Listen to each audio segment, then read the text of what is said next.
Okay, so welcome everybody to this great event we have planned for National Prevention Week.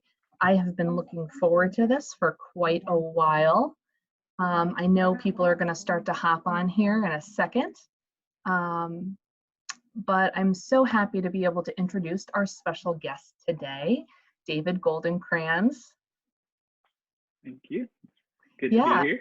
Yeah, and so it's National Prevention Week, and I'm always looking for interesting things to do that are a little bit different than just posting, things that tell people why drugs are bad and don't do drugs. I mean, I don't post like bad stuff, but always looking for interesting things to do, interesting people to talk to, for sure. And I stumbled upon David because I just thought, hey, I'm going to go on YouTube and just type in videos about marijuana and see what comes up. Maybe I'll find like a cool documentary or something. And lo and behold, I found yours. And so right after I found it, I decided to contact you, and you were so gracious to speak with me a little bit, and here we are. So you and I have never met. We've talked on the phone a couple of times, so I just want to welcome you here and thank you so much for taking the time to be here. No, thank you for reaching out. I appreciate that. So in the spirit of Prevention Week, today is the day when we talk about marijuana prevention.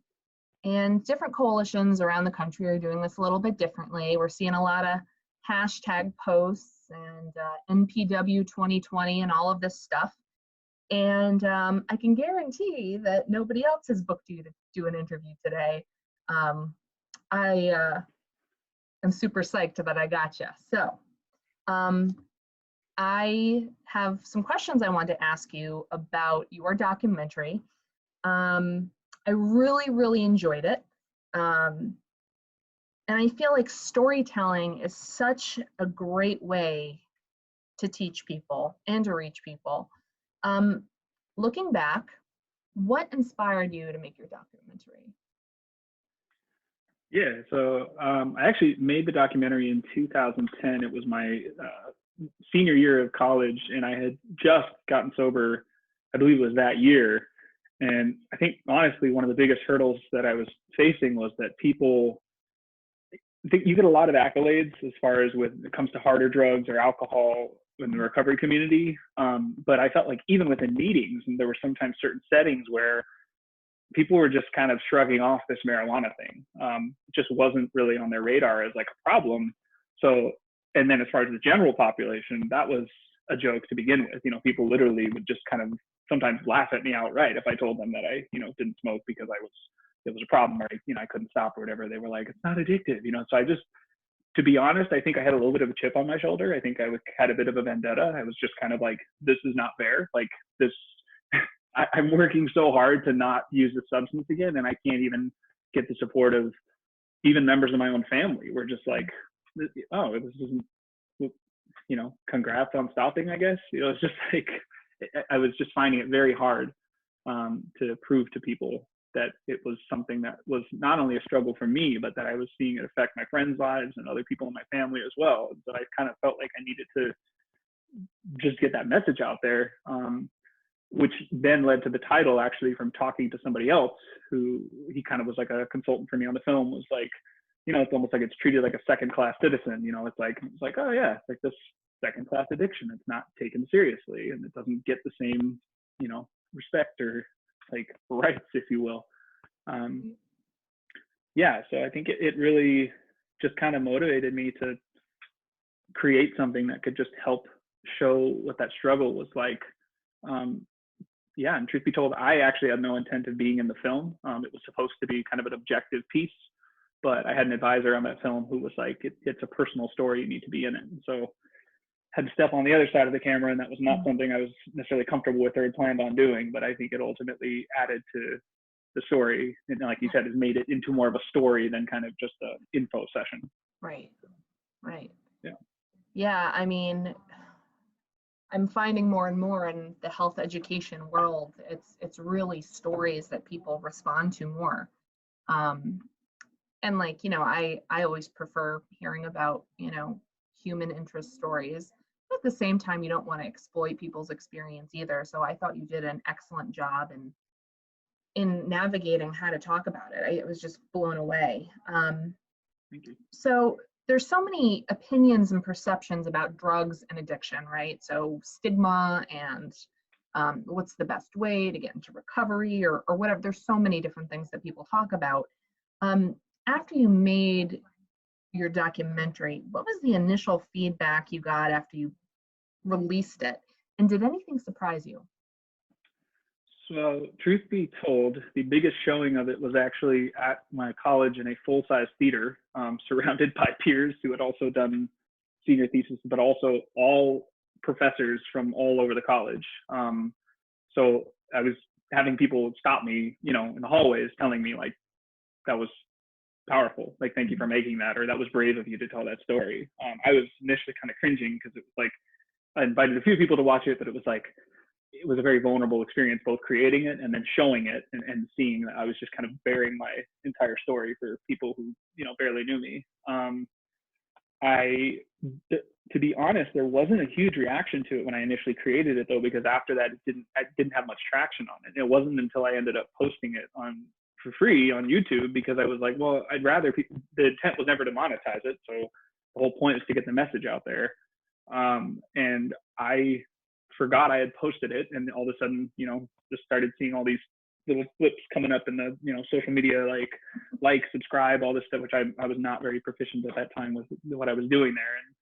And it stirred up quite a bit of controversy. Like very quickly, people were connecting it to their blogs, putting it on websites. Like I had some people reaching out to me asking about like, how are you doing? Are you still sober? Can you help me? Like, what do you recommend?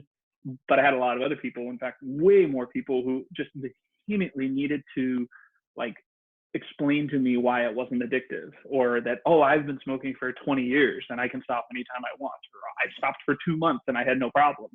And I had to kind of bite my tongue because there was times where I just wanted to react and be like, okay, well, yeah, great. But it just seemed like a lot of the reactions, to be honest, were, it felt like there was a lot of people who thought it was propaganda. There were people that convinced that I got funding from the government to make it. So go figure, a bunch of potheads who were watching a video. Like, I mean, to be honest, kind of get it. Like, I've been in that paranoid conspiracy theory realm as well. Sure. I smoked a lot of weed, so. But yeah, I think it was a huge mixed reaction. But truth be told, I would say that the majority of people that have even to this date commented on it or given me any feedback on it, of all the views, it's a lot of people who are very defensive. And to me, it's like, and to me, it's like they're more having a battle with themselves than with me. Like they have something to prove to themselves and they just take it out on me. And unfortunately, other people oftentimes jump into the conversation and I'm like, no, don't do that. Because then of course you see all these things go down the thread now attacking that person who spoke up saying, well, I had the same problem. And I always, I try to respond to those people, if they're reaching out or showing that they've really had that vulnerability, but it just sucks that there's all these other people that are willing to like just lash out at them too and being like, well, you're just, a wimp as well. I'm using a very nice word there. It's not, right. Wimp is not what I'm being called. And, I think the name of your documentary kind of says it all, second-class addiction, but I don't think we see this with any other drug or substance. Like people don't question whether or not something is addictive. People say, oh, I have a problem with alcohol. People are like, I know somebody, or, whatever it is. Like it's bizarre to me, And I've said to people before, like a slot machine is a piece of plastic, metal, and glass and some, but people have lost their houses. They've lost their families. They've lost their homes. Like gambling is not even a substance, and people get incredibly addicted to that as a behavior. So why do we keep debating whether the substance is addictive or not? That doesn't matter. That's beside the point. And I feel like I tried to communicate that in the documentary, but for a lot of people, they watch the first 20 minutes of it and they just assume that I'm trying to argue that this is a bad substance, and that's not even the case I'm trying to make in the film, which is just raising awareness around, it doesn't matter what the substance or the behavior is. Right. You can get addicted to it, period. Yeah, it's certainly a very brave thing because, in prevention, I get the same thing. I get people coming to me saying, you shouldn't even be talking about marijuana. You should be talking more about prescription drugs and heroin. Like, why are you wasting your time with talking about Yeah. marijuana? Or, you should be talking about alcohol. Alcohol is what really hurts people. Marijuana never hurt anybody. It just makes people giggle and eat, like, and I hear it all the Yeah. time. And certainly in my field, in prevention, we are constantly on the defense, constantly. Yeah. And, you know, we've got people battling us that have a lot of money and a lot of influence. And, when we, try to talk about the facts about, um, you know, the percentage of people who use marijuana can become dependent on it. And this is what dependency feels like. And this is what the withdrawals might feel like. Half the time we're not taken seriously. It's going to take time. And it's going to take brave people like you to say, hey, look, this is something that I struggled with, and this is what helped. Now, more of a fun question.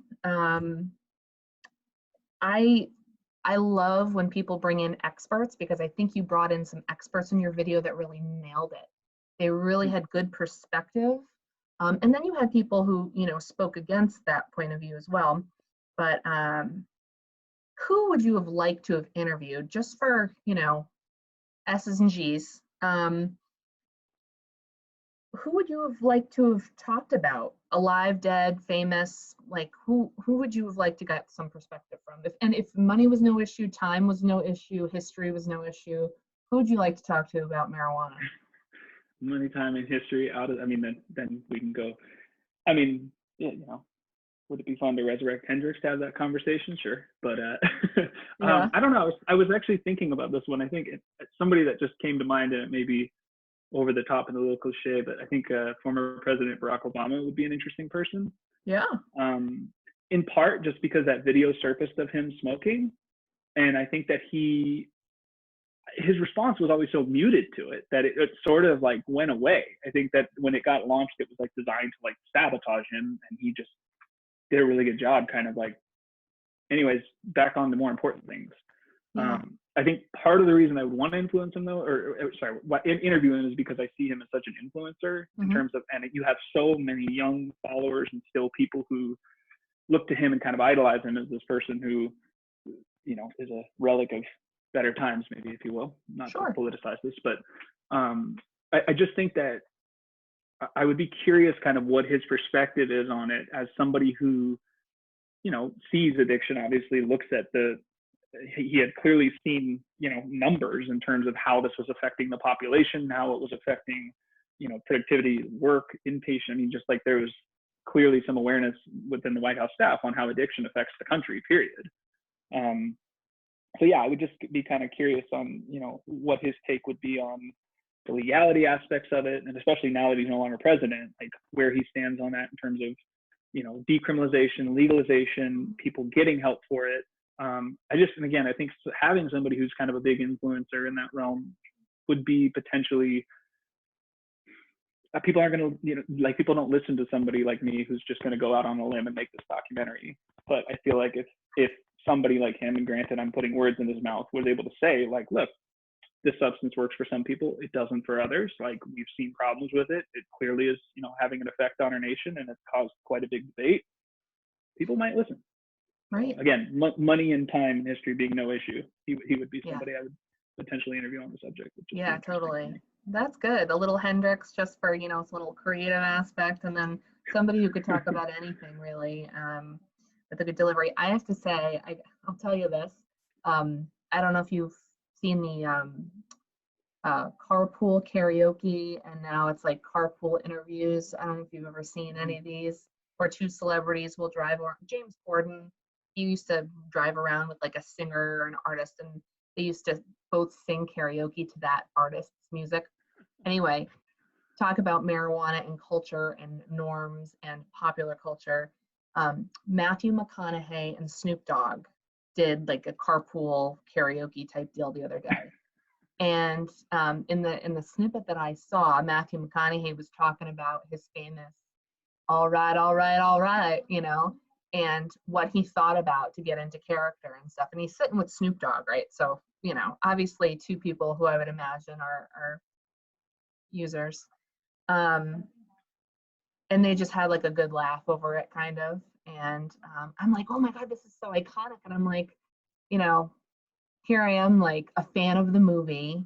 You know, I've listened to Snoop Dogg since I was about 9. Love Matthew McConaughey. I have a lot of respect for their bodies of work, but as a prevention person, I'm like, oh, like, you know, here we are like glorifying drug use and like la la la la la. So I'm like so conflicted, you know, when I hear that stuff. But I thought it was so funny. That's a great movie. Anyway, moving on. So this is a little bit more of a serious question. So a lot of the stuff that I do in prevention is, you know, obviously working with youth and talking to them about the facts about drugs, but I'm also targeting parents, right? So encouraging parents to have important conversations with their kids about, you know, drug use and, you know, what their expectations are. Is there anything that you wish that you knew as a kid about marijuana, like something that, you know, a message you would have heard or from a certain person or a delivery, or do you think you would have not been receptive to it? It's funny. I was actually having a conversation with my dad the other day on a run kind of about this. I think one thing that, I don't know how you would frame it to a kid, but basically to explain to a child that people use drugs, marijuana included, because they're fun. Like, you know, obviously there's the long-term aspect of like a lot of people then use it because it's a coping mechanism. But the initial impulse, the inclination is like, it's an experience. It's going to feel good. Mm-hmm. You know, I think that I definitely grew up kind of in the DARE era when, and not to say negative things about DARE now, I know it's evolved as an organization, but this was back when it was still, you know, just post Reaganomics as far as like drugs are bad, don't do them. Mm-hmm. And so when I discovered marijuana, it was like this hidden treasure trove. It was this thing that just came out of nowhere and was like, where has this been all my life? Yeah. Like, you know, I mean, I honestly remember as a 5th grader watching that movie with Dave Chappelle, Half Baked, I think was the name of that movie. And as a 5th grader, like looking at those guys and being like, man, they look like they're having fun. I want to do that. Like I didn't have a good grasp of what weed was, or, you know, and I missed, of course, the whole message of the movie, because even at the end, it's like there are more important things than marijuana. But I quickly, you know, glommed onto that idea of like, there's this thing, I don't know much about it, so like, but I'm going to get my hands on it. When I do, it's going to be fun. Yeah. And it was like a self-fulfilling prophecy in that way. You know, I had heard of it, but again, I think for me, and especially now having been a teacher, which we can go into a little more later, like normalizing things at an early age and exposing children to things is important. And I think that I had the don't just say no, you know, we don't do drugs in this house. And you know, I'm not trying to blame my parents. They were doing the best they could. But I would just hope that in today's day and age, especially with something that is now legal in so many places and just on billboards and advertisements, and like that somebody is going to basically say to a kid flat out, like, you might try that stuff someday and you might enjoy it. And so, you know, how then to have that conversation and, you know, about, well, what is going to happen if it goes to that next stage of from enjoyment to like, kind of need this, or, you know, I'd rather be like this all the time than normal because my normal life as a teenager is really hard. Yeah. So, right. Just some awareness or exposure that goes beyond just the just say no approach. Yeah. And like, as terms of age, do you think like middle school is a good time to have this conversation, or do you think it should start even earlier? It has to start earlier. I mean, I taught elementary school and middle school. I knew 4th graders who already were being exposed to marijuana. I mean, I had a kid who was in 5th grade who was already smoking. Wow. Actually, more than one student who was already smoking. And I've met plenty of people who started smoking when they were 11 years old. I think there's this magic age of the 2 digits where all of a sudden you're old enough and you can make big decisions for yourself. And a lot of people have older siblings too. So even if they're not smoking, so many of the students I worked with had older siblings who would smoke in the house around them. They'd be driving them, you know, home from school, smoking in the car. Like, so there was, this substance was just, I mean, and I'd smell it on parents when they would come in to pick up their kids and stuff. So it's not like the kids haven't seen it. And so the idea of like waiting till middle school, that's that's a setup for me. I mean, Yeah. they're inevitably going to find it, and they're going to try it, and they're going to have no Yeah. awareness of what they're getting themselves into. So, Yeah. It's pretty easy to get. So. Yeah, I don't think maybe in the past that would have been the case, that you had to have this conversation quite that early, but it's a much different time in terms of how kids are being exposed to things much earlier. So. Mm-hmm. Yeah. Wow. Yeah, that's and just to build on that, you know, an experience of being a school teacher. You know, before this, we talked a little bit about some of the funny reactions that you got after your documentary came out from students. Um, do you, people like me, and you and I had talked a little bit before this about, you know, my perspectives and some of my professional opinions and personal opinions about marijuana and legalization and all of that. We did get to talk a little bit about policy. What do you think that for people like me, prevention people, what do we need to know, especially from your perspective with working with kids and being a teacher? Like, what are we doing wrong? Like, what do I need to do better? How do we need to deliver these messages? You know, I mean, that's $1 million question. I think that part of it has to do with I feel like, and I'm guilty of this too, and especially as a teacher, this idea that as adults we try to give that whole like, I know what you're feeling, like I did that too, and like the reality is we don't have any clue what kids these days are experiencing in the social media realm, in sort of the problems, and like the way that the world is right now. Like our experience of the world and growing up and being introduced to drugs was incredibly different than theirs. And so I think this sort of approach of, on the one hand, obviously, yeah, you just say no and adults tell you what to do and this is bad, don't do it, is clearly not working. And thank goodness that that's not the approach almost by anyone anymore. Maybe within certain households it is, but as a professional, you know, I think that there has to be, I don't know, it's like humility is almost the word that comes to mind in this arena of saying like, hey, we don't know what you're actually experiencing, how hard your life is. Like, and in some ways, not to enable them, but to like help them recognize that like the fact that if you are already have made a choice to use, nobody's trying to like tell you you're a bad person or that you screwed up, you know, that, but really giving them kind of the benefit of the doubt to say like, it sounds like, you know, things have really led you to this, and like what kind of support would it take to help you feel like you didn't need this as like the, you know, pillar cornerstone of your life. So I guess just coming back to kind of what I said is, I think that as adults, we oftentimes have this fake idea that we can connect with the kids and the youth and like the reality is we see right through that we just don't. And I am so guilty of that. So that's why I'm able to make that call.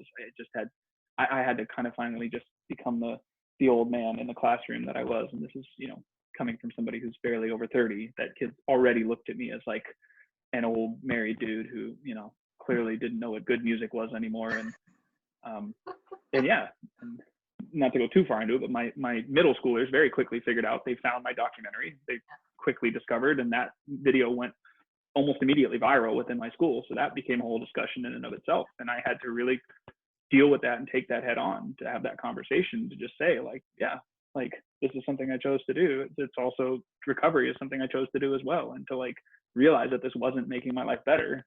And some of you are probably making this choice right now. And, you know, I just hope that somebody's there and people are there to support you when you're ready to, you know, go a different direction. Wow. Yeah. Yeah, that's a weird one. It's so funny because sometimes when I'm in classrooms with people, they'll be like, have you ever used drugs? And like, you know, we get told like sort of how to handle those conversations. Yeah. And I remember I was giving a presentation once about vaping, and some kid was like just being really rude and just not digging what I was saying at all. And she's like, you're reading from the slides. I'm like, oh my God. This was middle school, right? High school. Okay, well, high school, yes. I was gonna. Middle school. I know, but sure like, yeah. still, like, I was always raised, you know, respect the teacher, you know, like, you know, don't be rude. And I'm getting like grilled by these kids, and like, freaked me out. They're always looking to tear apart what you say. So I guess, sorry to like, I didn't mean to cut you off, but like I guess to sort of go back to your earlier thing, kids are always going to look for what's wrong in what you're saying and to try to prove you wrong. And so I think as an adult, that's where that humility piece gets so important, because the reality is we are going to make a lot of false assumptions about their experiences, why they're choosing to use what, you know, their friends have taught them versus what we're trying to tell them. So it's just like kind of coming into a little more of an open mind than a like, we need to get you to stop using because or else things are going to go downhill real quickly. Like the reality is some people will use normally for the rest of their lives. Like that's the truth. And some of those kids' parents probably do use in a controlled manner and have been for decades. And that's, we don't have the authority to say that that's not the case for them. So. Yeah, same with alcohol. You know, people can drink responsibly. Yep. For sure.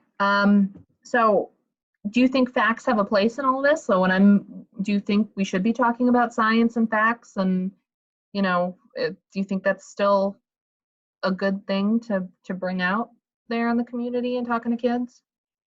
I think it's a very valid point. I mean, I think that as somebody who, I love science myself, and even as a, you know, whatever, growing up, despite my pothead demeanor, I was still, it's hard to deny things that are right in your face, you know, like those pictures of brains where you see somebody's, you know, the CG scans of somebody who's been using versus not, like that sticks with you. And as to whether that's going to make the effect on that kid when they're 15, maybe not, but when they're 20, sometimes, you know, we have to be taught something 15 times before we learn it. So in that case, it's good to start early, as even though it might kind of, as long as we're not pulling the Charlie Brown teacher, just hitting them with facts and facts and facts. I think that stories absolutely have a place when it comes to helping kids kind of really grasp it. But I think that it is important to, you know, telling them the average age of, you know, people when they start using, like how many people start to actually get addicted to this. Like kids understand percentages, they understand fractions. You know, I just an example number, this isn't true, but obviously, like if 1 out of 4 people that tried marijuana got addicted to it, that might be good for a kid to recognize, like I have a 25% chance. Like, you know, of course, being individuals, we're always going to assume it's not us, but then if we can at least later refer to that fraction and be like, 25% is kind of high odds for failure in this realm. Like, I think it would be potentially behooving. So I would not say that it needs to, I think it's finding a good balance. I don't envy your position because it's not easy to go, you know, into any classroom, and especially to try to tell teens and kids about, it's like trying to teach them about the birds and the bees. They already know everything about that, right? Like, sure. Yeah, glad that's not my job, that part. Oh my God. Yeah. So, you know, you and I we did get to talk a little bit before this, and, you know, I got to hear a little bit about you and your life and what you're up to right now. You're a busy guy. What's next for you? And do you think there'll be a follow-up to your documentary, or what can we expect from you? Yeah, that's a good question. So this year I actually left teaching, just personal reasons, realizing that I'm at an age and stage where if I'm going to make career changes, I need to. I'm actually currently working on 2 books, 3. One is a children's book, but and 2 that I'm more seriously invested in. I'm kind of pursuing a career probably full-time in doing race and equity work, actually. So like diversity and inclusion stuff, wanting to do trainings and workshops on like implicit bias. That was a lot of the big focus that I was doing in a lot of the classroom stuff. So yeah, one of the books is really doing kind of a deep dive into white privilege. And the other one is actually, believe it or not, helping kids learn and talk about sex more appropriately and healthfully, because I did have to teach that as part of my units. And I collected a lot of information, a lot of kind of, you know, real-time questions and feedback. And that book actually has a lot of traction. So I'm hoping that it's looking like potentially within the next year or so, that one might actually be getting released to the general public, which would be cool. Wow, that's awesome. Yeah. As far as the marijuana stuff, you know, I still do a lot of support and mentorship and coaching with individual people. You know, I help people who reach out to me. I've mentored people for months, years, just really to try to kind of help them see it through. It's still a problem for a lot of people. I've done a lot of service work around spreading, getting information out there, helping with literature, things like that, different organizations that are kind of geared toward just like helping, you know, people who are addicted and choose to recover, not to, you know, force people, but anybody who chooses, Right. we're there to kind of support them. I've been asked about a follow-up. I'm honestly thinking that at this point, even though I have documentary skills, I could almost see maybe writing something. Now that I've kind of been moving in this direction of books and things, is like it could be interesting to kind of write a follow-up, and then creating some sort of linked, video content to it. But producing a full-blown documentary is a lot of energy and a lot of work. Yeah. And, I think I would want to think long and hard about, what the message would be this time around. I think it's a very different environment than it was when I made that. Obviously, weed was still kind of on the fringes of decriminalization and, prescriptions and whatnot. But now it's like there would be a lot more to tackle in terms of just like the prevalence and availability of it. Right. But it would be an interesting endeavor. I've given it some thought. I'm not sure where I'm at on that one. All right. Well, I will look forward to everything that's coming from you in the future. And coalitions like mine, we got to do a lot of cultural competence work. So some of that could probably trickle over to prevention too. But anyway, thank you so much for joining me today, David. I've really gotten, I've enjoyed getting to know you and hearing about your experience. And, it's super helpful to me in my work and hopefully to my community as well. And, maybe we can do this again sometime, maybe when your book comes out. I'd be happy to.